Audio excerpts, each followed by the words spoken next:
Cocaine is a very bad drug, and we do not encourage anyone to use cocaine. This is just a video about Cocaine Bear. Please do not do cocaine. This is a dumb video. In honor of Cocaine Bear tearing up the box office, that got us thinking. What are the top 10 bears that we would like to see in other cinematic films do cocaine? Here's our top 10 list. Number 10, Baloo. Now, this bear was in a jungle. Odds are someone near or around the jungle was smuggling cocaine into the jungle. Now, if Baloo would have gotten hold of this, I would imagine that would make for a fun, frenetic film and beautifully animated with some great songs. Mowgli could use a little bit more of a crazy kind of bear to kind of bond with. That way that Shere Khan would have no chance. From a sheer amount of cocaine that Baloo does, he wouldn't do all the cocaine. He would just kind of do the bare necessity amount of the cocaine. You better believe it. Because in the original movie, He does not. yeah. I just really think Disney needs to greenlight this as a live-action remake. I know we already have a Jungle Book live-action remake, but I feel like if they watched Cocaine Bear, they could really get a lot of mileage out of it by incorporating it into their franchise of Jungle Book. At number 9, we have the bears from Anchorman. So what I'm envisioning in this movie is we're having the normal plot of Anchorman, and then suddenly we have bears just running around, acting non-bear-like. They're dressed up in suits, they're talking like Tony Montana, and there's something going on here. So Ron goes out to interview them, gets mauled. I mean, just gets absolutely mauled. And unfortunately, the police force does have to tranquilize all bears and kill them. And that's kind of where Anchorman starts, and then the rest of the movie trickles from that. But we have that beginning at least to fall back on. That doesn't make sense. Number 8, Ted. Some of you might be saying, I think maybe he did do cocaine in the movie Ted. I get it. He had one scene where he did cocaine and had white stuff on his little stuffed bear face. Crazy. Wow. Cool. Seth MacFarlane, you went really nuts with it. No. What I'm literally looking forward to is just a film about Ted doing cocaine and nothing else. Like, I don't want to see Mark Wahlberg at all on screen. He's already in too many movies. I think if we just solely focus on Ted doing cocaine and literally nothing else, doing cocaine off of tables, doing cocaine off of chairs. Potentially women. You know, that kind of thing. Just a really crazy movie where all he does is cocaine and there's no story progression at all. And there's really no even reason to go see the movie other than him doing cocaine.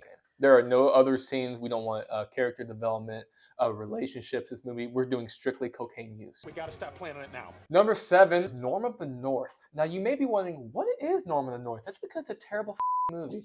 Oh, come on. Don't say that. The premise of Norm of the North doesn't matter for the purpose of this video. It's a terrible movie, as stated. 3.4 on IMDb. You should go check it out. My point in Norm of the North, doing cocaine, is to produce a good movie. So my idea here is Norm of the North finds cocaine, does cocaine, gets arrested by the police in the movie's 10 minutes, and that's it. Number 6, Mike Ditka.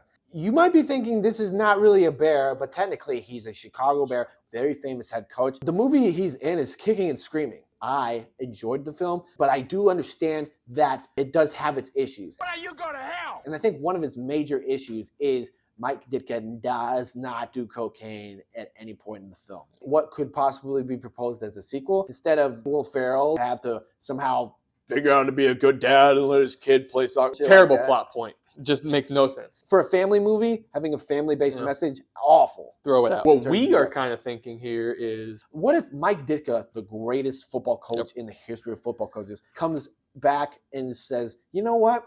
I'm going to take this youth league by storm and just coach everyone up. You just see constant scenes of him game planning and snorting coke and just trying to figure out a way to kind of be the best team. And Robert Duvall is still there, of course, but at this point, Robert Duvall and Will Ferrell are coaching the same team, family and stuff, that whole stupid message. And Mike Ditka kind of comes in. But the thing is, he has an assistant coach too in this movie. Brett Favre and him team up. And it's kind of interesting because it's like, ooh, big famous Packer, big famous Bear. They team up. And they're doing lines of coke while also coaching youth soccer, which doesn't seem to go together internally because it's kids and cocaine, which, as we know, do not mix. You shouldn't do drugs. People might not like the fact that the coach does cocaine, you know, if you were the parent for a youth soccer team. But when you start seeing those wins pile up and you start seeing the progress, anything goes at that point. Number 5, Po from Kung Fu Panda. Basically, at the beginning of this film, whenever the goose is cooking noodles, who happens to somehow be Po's father, he gives Po a brick of cocaine. At which point, Po does the entire thing and dies. Similar to the real Cocaine Bear story. His heart explodes within the first, 12 minutes of the film, and we're left with nothing. You can give kids, red drug-free wristbands all day in school, but you show them a kid's movie about a promising, fun character losing everything because of a drug addiction, that is going to stick with them. It can't all be happy at the movie theater. You got to have some realism, and this is some realism, because it can happen to anybody. Even you. That's the end of the story. Number 4, the Country Bears. Picture this. Barry Barrington has looked up to the Country Bears for his whole life. Those are his rock stars because they're bears like him. He goes out to kind of find them and get on the road with them because he thinks maybe he can hang with the Country Bears. However, once he meets them, they're not that perfect band of good old jamboree time Country Bears. They're backstage, they're doing cocaine, they're trying to just get high and live in the moment, partying animals to a literal sense. This kind of would be an interesting way to show kids that sometimes maybe their music idols aren't that great of people behind the stage. They do have this serious drug addictions. They aren't taking responsibility for things. They're not a wholesome family of bears from the country as Disneyland would have you think. This would be kind of a dark, gritty take on it where he would just immediately go from being super optimistic to kind of like, oh no, I've looked up to these people all my life. Am I a idiot? They always say never meet your heroes. Disney's The Country Bears. At number 3, we have Winnie the Pooh. So what I'm thinking here is that Christopher Robin finds cocaine in his dad's room and kind of takes that into the 100-acre woods. And then he kind of says, hey guys, I found this in my dad's room. And they said, Christopher, that's cocaine. At which point Al says, dice that bitch up. I haven't had any of that in a minute. Winnie the Pooh is having absolutely none of this because he's a good-natured bear. But they talk him into doing it, and he goes into a psychedelic just phase. And this whole thing just kind of ends Winnie the Pooh, and A.A. Milne does get sued posthumously in death for this film. I like that. Let's do it all the time. Number 2, Fozzie Bear. You may know him as a lovable member of the Muppets. Waka, waka, waka. Fozzie always has wanted to be a comedian, and he's never quite done the whole comedian thing successfully crossover-wise other than being a member of the Muppets. Now, as people know who have written comedy and have had great success on Saturday Night Live and many of these shows in the 80s and that 70s kind of vibe, style of comedy, sometimes in order to have a really good idea for a joke or a bit, you just need to do a lot of cocaine.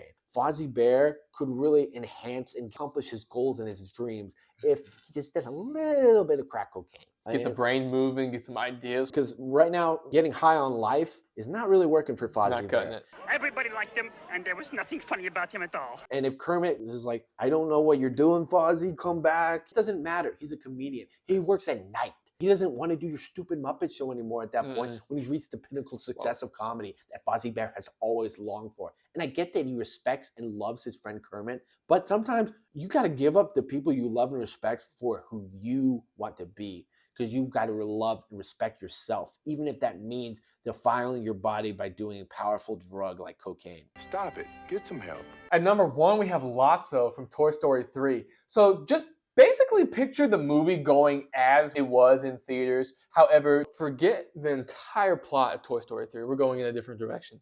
In this movie, Sid has grown up. And let's just be honest here. He's addicted to drugs, specifically cocaine. He gets Lotso, hides the cocaine in there, and they go on vacation for the week. And you know what happens when toys are left unsupervised? They wake up, they become real. So Woody and Buzz are in the backyard by themselves one day, and they meet Lotso. And Lotso says, you want to buy a little C?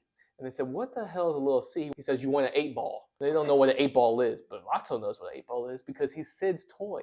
So Lotso starts dealing to the Toy Story characters, Woody, Buzz, even Andy. So Lotso gets the entire household of Andy addicted to cocaine to the point where his mom loses her job, they get foreclosed upon, and the toys really kind of degrade. They get kind of calcified, and they don't go to Bonnie at the end of the movie. They go to the dump where they belong because they're addicted to crack.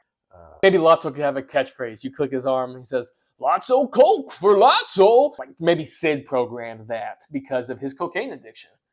And he was like, hey, if he's going to put cocaine in there, let's have him say a funny thing about having a Lotso cocaine because he is a Lotso bear branded. You may be wondering, why would Sid program something that says what he's hiding?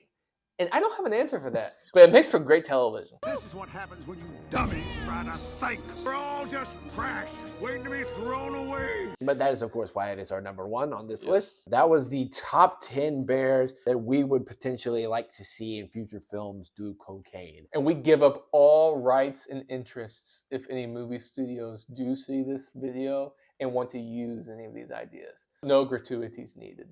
If you enjoyed this very official list, hit the like button, subscribe. We'll have more very specific and accurate lists for you in the future. Possible side effects of doing cocaine, being an idiot. Being on cocaine. If you do cocaine and enjoy it, remember the federal government is going to prosecute you to the full extent of the law. Because you are a scumbag. I would rather eat Tide Pods than do cocaine. Don't do those either. We will, of course, have a separate video of kangaroos we would like to see do Tide Pods in films. That will be up on our channel sometime next year.